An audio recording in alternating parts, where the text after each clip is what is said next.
கர்த்தருடைய வார்த்தை. அவர் உன் இருதயத்தின் வேண்டுதல்களை உனக்கு அருள் செய்வார். சங்கீதம் 37:4.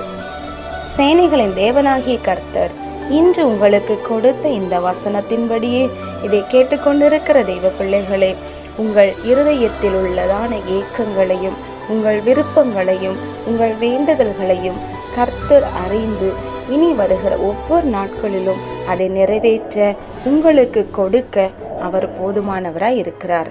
ஆம், ராஜா எஸ்தரை பார்த்து கேட்ட கேள்வி, உன் வேண்டுதல் என்னவென்று.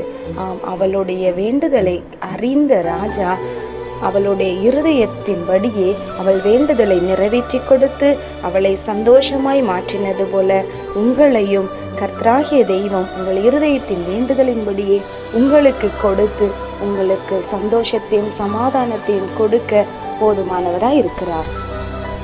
ஜெபம் செய்வோம். பரலோக பிதாவே, இந்த வீடியோவை கேட்டு ஜெபிக்கிற உம்முடைய பிள்ளைகளுடைய வாழ்க்கையில் அப்பா, அவர்கள் என்னென்ன காரியத்தை உம்முடைய சமூகத்தில் வேண்டி நிற்கிறார்களோ, வேண்டி கேட்கிறார்களோ, அதை எல்லாவற்றையும் நீங்கள் கொடுக்க போகிறதற்காக ஸ்தோத்திரம். உம்முடைய சமூகத்தில் அர்ப்பணிக்கிறோம். இயேசுவின் நாமத்தில் ஜெபிக்கிறோம் நல்ல பிதாவே, ஆமேன். இன்றைக்கு ஜெபம் பண்ணுங்க, வேத வாசியுங்க, குடும்ப ஜெபம் பண்ணுங்க. கர்த்தர் உங்களை ஆசீர்வதிப்பார். உங்களுக்கு பிடிச்சிருந்தா லைக் பண்ணுங்க, உங்க ஃப்ரெண்ட்ஸுக்கு ஷேர் பண்ணுங்க, மறக்காம எங்க சேனலுக்கு சப்ஸ்கிரைப் பண்ணுங்க.